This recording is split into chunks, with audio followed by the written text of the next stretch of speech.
All right, guys. Hey, I just got back into the studio, and I want to tell you before you guys actually get into this show today, I want you to know that this show is the reason why we decided to take Strong Dads out on the road. Strong Dads doing real life. This is a perfect example of us showing you a real guy. His name is Warren, and we're going to get into his world a little bit today. But I'm telling you, he's got a story of redemption, a story of a guy who's out just trying to get it done. But he came up hard, man. He came up with just quite a few things going against him, with his parents divorcing and his dad getting into some drugs.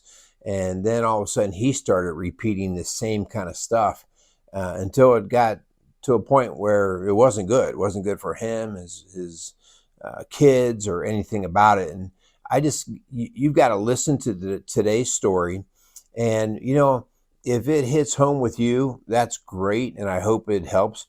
But when you're listening to Warren and my conversation today, if somebody's comes to your mind that might be struggling in the same way, that you feel like, I don't know if they're ever going to get help, you got to let them hear this story, because this is exactly what it takes to get people to transition out of drug addiction and try to regain their family back. So I hope you enjoy this show, but I hope it's enjoyed for the right reasons, just because we did this with a purpose, to really show you what redemption is all about. So, in the meantime, if you are struggling with an addiction of some sort, or a broken marriage, or trying to parent your kids, here Strong Dads is a branch of a bigger ministry called Rock Solid Families, and this is where we do marriage and family coaching.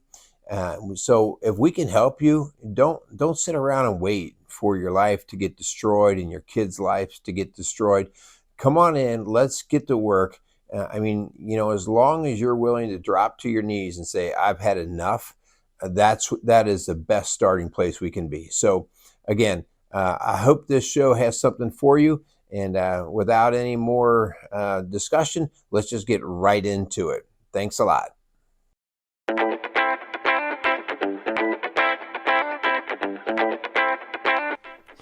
Strong Dads wants to thank Quality Auto Mart for joining us as a sponsor. Quality Auto Mart was born in 1985. They are owned and operated by Mark and Nancy Repke. Quality Auto Mart provides all the services, repairs, and maintenance for your vehicle's needs, with a 3-year auto parts and labor warranty. They offer complimentary vehicle safety inspection and estimates. Also, they offer a shuttle service, and the 4th oil change is always on them. They are located at 7307 on State Road 46 in Batesville, Indiana. Make sure you give them a call at 812-934-2301. All right, guys. So welcome to Strong Dads. This is Merle Hutchinson, and today we are doing Strong Dads doing real life, and we are out in the field. Literally, we are at a person's house, and I am with a real strong dad doing real life. Let me show you this guy. Hey, Warren, what's up? How's it going, Merle? I'm good. So, all right. So we're out here, and Warren, you are an electrician, right? Yes, sir. All right. And so I don't really know what I'm looking at here. We got a main line getting ready to come in here, but I don't see any electric box or any meter or anything. So what are you doing? Are you tearing this place up, or are you putting it together? We're trying to keep it together. Yeah. But so the customer's wanting a kitchen and bathroom upgrade. So since they added so many more circuits to the existing service, we have to go ahead and upgrade their 100 amp service to 200 amp. So out here, we have the new 200 amp service going up all the way to the service head, and it's waiting to be inspected by the county inspector. Yeah, so it's not hooked to the main feed, is it? No, not yet. Okay, gotcha. All right, so then once it gets inspected by the county inspector, then you guys can connect up at the top, right? Yes. And then they'll come in and put a meter in. Yes. And so what are you doing inside? If you got all new feed coming in, so that means you did away with the old feed. What's the new feed look like? You want to go down and take a look at that? Let's go check it out. All right. All right, so we're headed down the basement.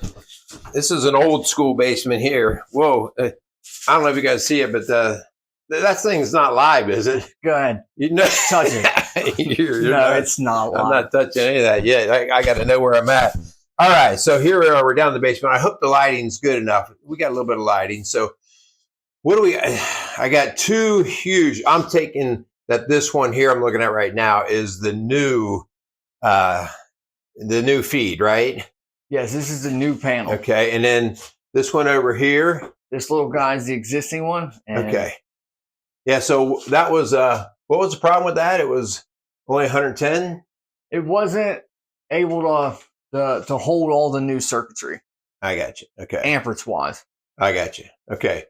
So are you going to do away with that eventually, or are you going to keep it as a backup? No, that's going to get completely demoed. Once this one gets hooked up and get everything rocking and rolling, this one's bye-bye. All right. Now we got to look at this, because to be real honest with you, I pulled all the wire in my house, but I did not wire my actual panel. What the heck do you got here? And how do you know what goes to what? Get in there and tell me what you're doing. So right now we're getting all the grounds landed. We got all the circuits pulled into the top. So we're going to land the grounds, then the neutrals. Before I stripped the wires back, I had each one labeled. Okay. You know, so K2, gotcha. 11, these are all numerical, so I'll know where they'll go. Gotcha. So we don't want to cross up any feed that goes to the wrong place. No. All right. And then so this, I said this is the main, but is this the main right here that I'm looking at, the main? Yeah, so this is a service entry coming in from the meter. Okay. The load side. Yeah. All right. And what is this red and black cable? I mean, it looks like you got some breakers already hanging on there. So he's going to be the feed for the range, the new range. Oh, okay. So they're already fed in there and everything. Yes. We have all the wire ran for the new kitchen and the bathroom, just waiting for hook up with the devices. All right. So how long have you been working on this?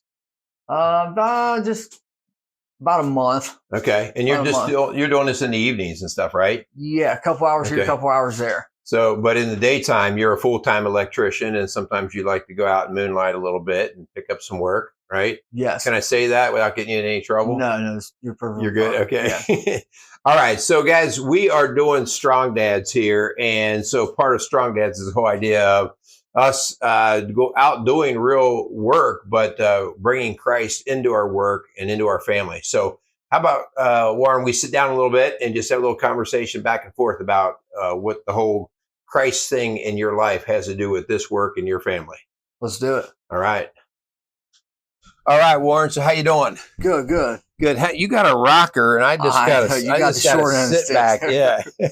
So we're out now on the front porch of the house that you're working at, and so as we talked about, this is Strong Dads doing real life, and I think sometimes Kyle and I talked a lot of different topics over the last 5 years or almost 5 years, just topics about men being men and trying to figure out what your faith is.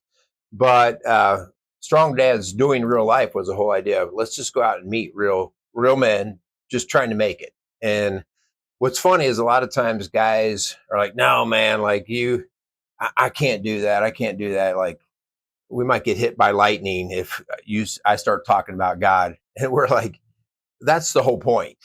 Yeah. None of us are perfect. We've all got our issues, but there's a reason why we've learned or try to incorporate more of God into what we're doing. So give us a little bit of your backstory if you can. So, I grew up in Indiana.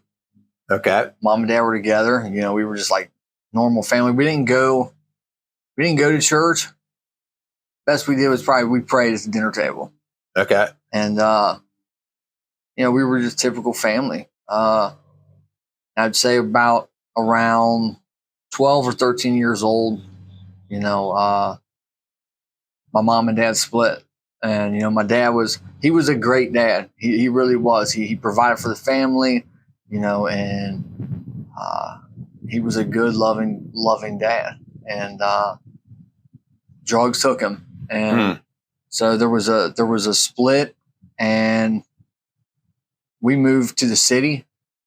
You know, we went from Guilford, Indiana to Westwood, Cincinnati. Okay. So, and, you know, in school, you know, I grew up, didn't have a father figure. And so, you know, coming up, there really was no direction. So I rolled with a bunch of guys, you know, and similar kind of background. Yeah. And we just did what we wanted, and we didn't answer to nobody.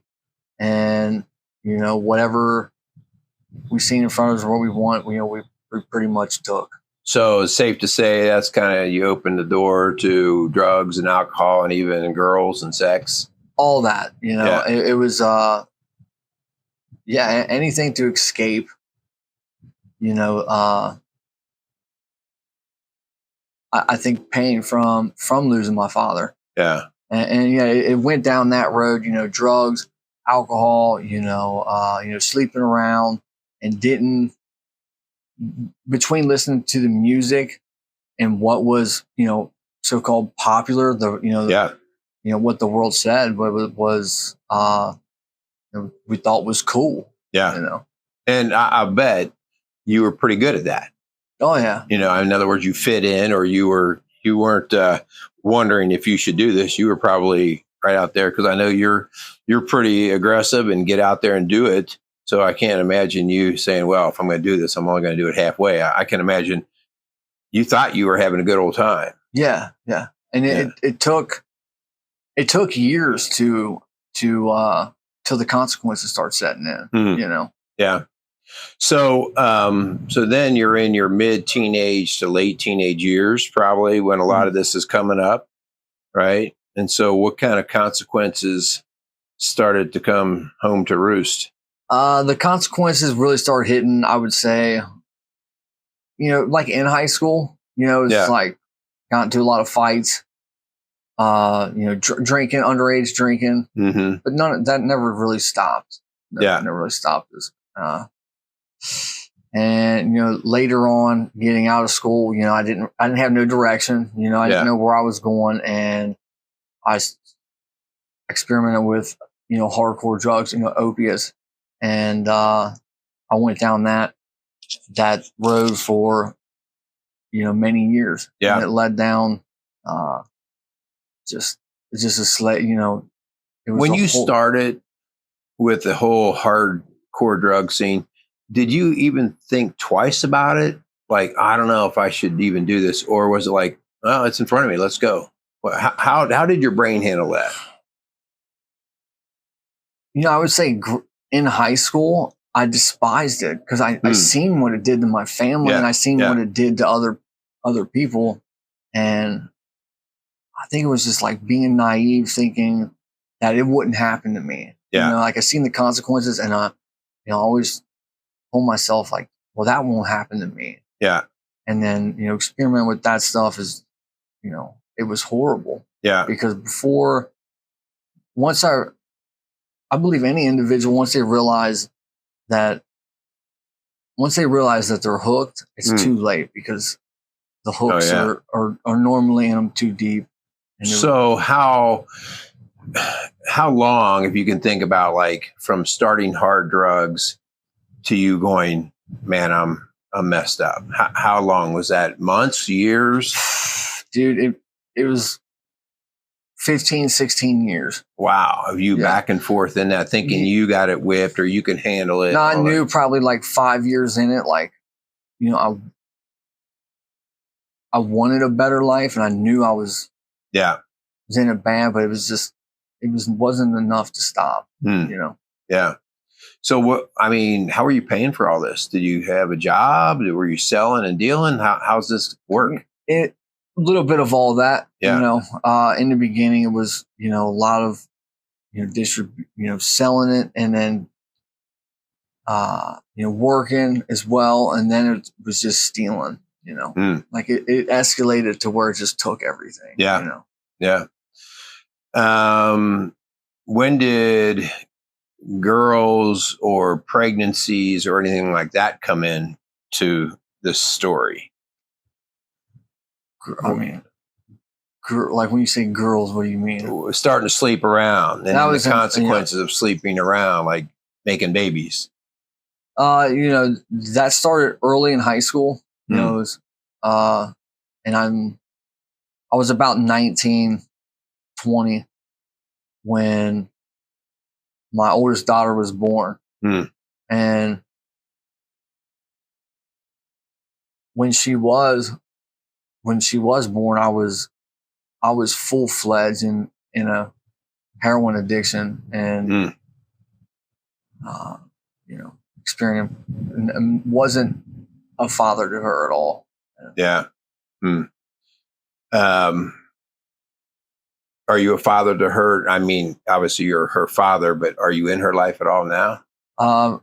We do not have an established relationship. Yeah. How now at your kind of level of maturity and growing, how does that set with you to know that you haven't been there? I mean, obviously, that's one reason why we're talking. How's that sit with you? It's like the best way to explain it would be like a crack in my foundation. She's 14, and I haven't had contact with her in probably 7-8 years. And knowing at that age, that she needs her parents more than ever is now, and always has. Yeah. And it doesn't sit well. She's taken care of, by her grandparents, and, there's no trust between her grandparents and I, and so they're basically trying to safeguard her from you because there's no trust, right? I mean, so. Absolutely. Yeah. Yeah. All right. And I can understand that. I mean, do you have a hard time understanding that, or do you get it? No. Right now, maybe in the past, when I didn't understand really anything, but now, I can fully understand and see why. I was the cause of all that. Yeah. So that's your older daughter, but then, obviously you were not able to be in her life, but then you have 2 other kids, right? Yes, I have a 5-year-old son, Tommy. I can see that. And a 7-year-old daughter. Okay. So, all right, you're not in. Well, that family's not connected together. You're not with their mom, right? No. So what happened to that? I know the drugs were part of that, but help me understand how that sort of blew that family apart. The drugs and all that. So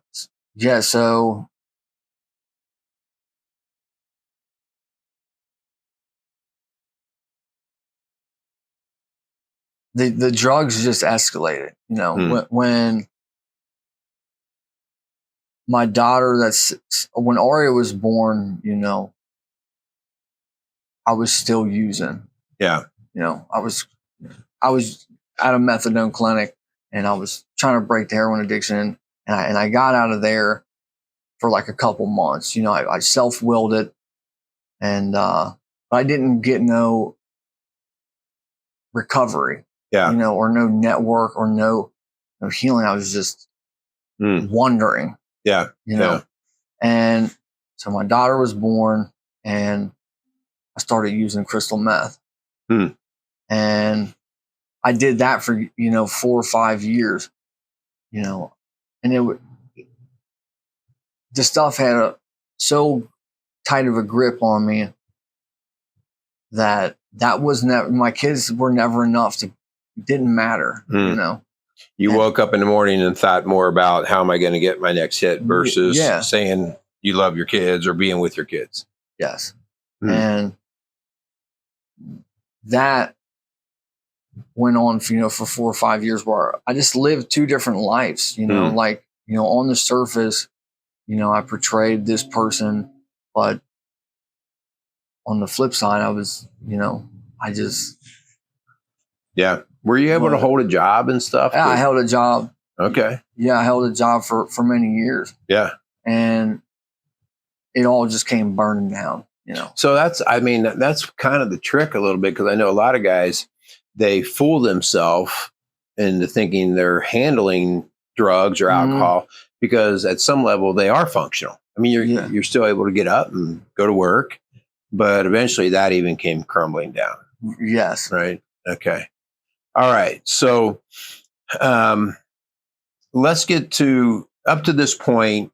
You've heard of God, but God was some distant idea. You never practiced really anything.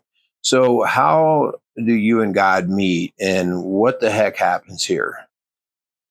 Like what happened? Yeah. Like how did you all of a sudden open your eyes to the whole idea that maybe you were missing something like God and his word, or the love and grace that he has? So I had always, believed in God, but as far as like following him, them were two separate things. Okay. And so it all burnt down, and then I ended up attending church, and was this like during a rehab program or something like that, or just out of nowhere? You just out of nowhere, because I didn't know where to go. My life was shambles. Yeah. I was a plane wreck. Yeah. Yeah. And I heard this pastor preach, and it resonated something deep down inside.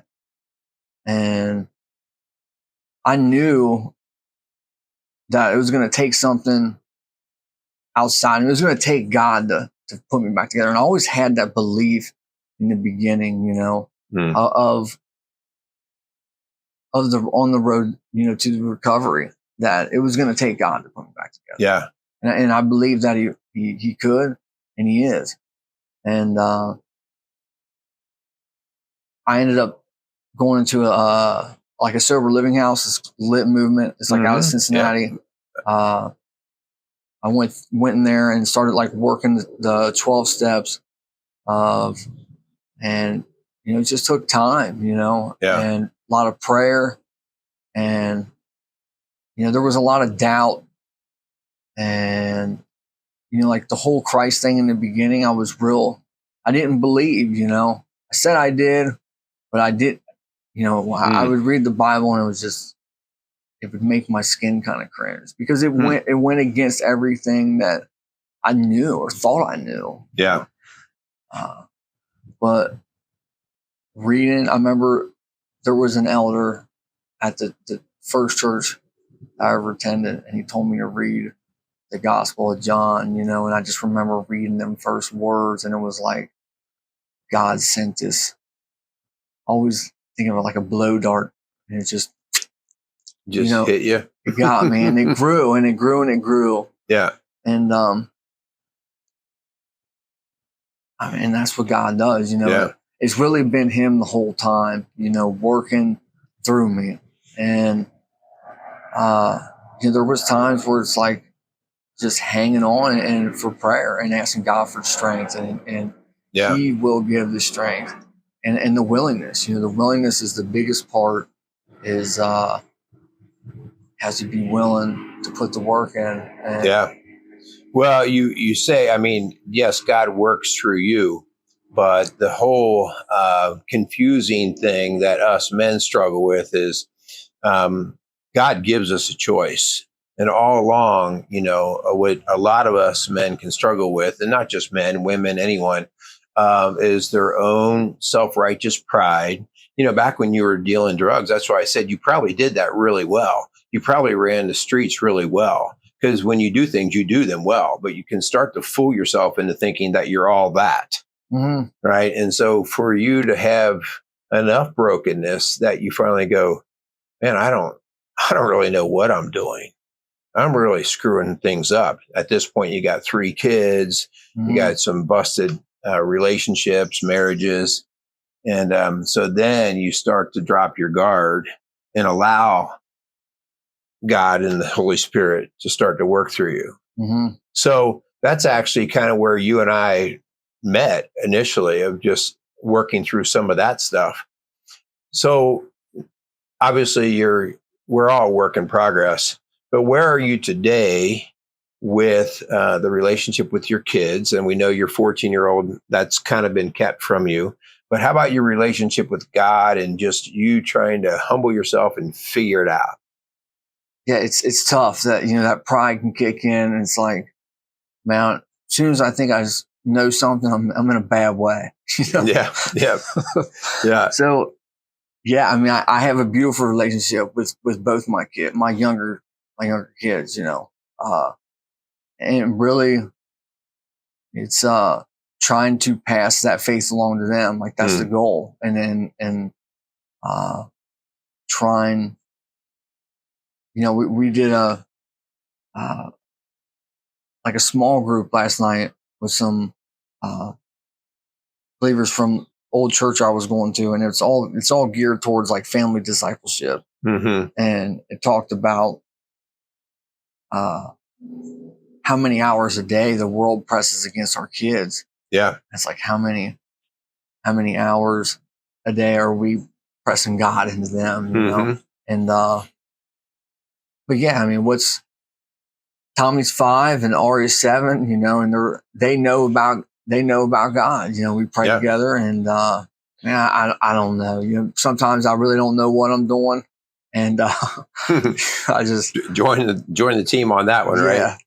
Yeah, but so I think about that. That's a good way to put it, that the world's pressing in on them, and the world is pressing in on you, especially when you lost your dad, and you had nothing to press back on. So that just means you accepted the way of the world, whatever the temptations, whatever path that took you, because you didn't have anything to push back with to say, no, I don't think that's right, or I don't know if that's a good idea. Your kids are going to be even pressured more just because of things like the internet and all of the different societal pressures. But you're starting to give them some back pressure, something that they can push back and test and see. Now, it doesn't mean they're going to get it right and be perfect. I mean, because they're going to have, just like you, they're going to have choice. They're going to have free will, right? Yes. But they're going to have a foundation that's going to look a little different than yours did. So, that's hopefully something that can give you and I a little bit of peace as we're trying to raise our own kids and figure out how to keep them from the train wrecks that you and I are talking about there. So, yeah. Well, Warren, I mean, here you are now. You're out. You're making a living as an electrician. You're supporting your family. You're just, I mean, in some ways, you're beginning to walk again, where, because you were crawling and even down for the count, but now you're getting back. What would you have to say to any of the guys that might be listening that may be either in a similar situation or just doubting their faith and wondering if they're doing it right? What kind of words might you pass on to them? Yeah, I say, if you're father and you got kids, to fight for them, and if you're married, you stay. Yeah. And if it's doing great. If it's not, do what you can to reach out and try to save it, because in the end the kids suffer. Yeah. Yeah, get help, right? Get help. And again, it's not just all on you. There was another side, right? There's the ladies or the wife or the moms of these kids. I mean, they also probably had a very similar lack of back pressure in their life. In other words, they didn't really know how to push back either. And a lot of times they were probably falling into the same stuff that you were falling into. And that's why you have all the wreckage.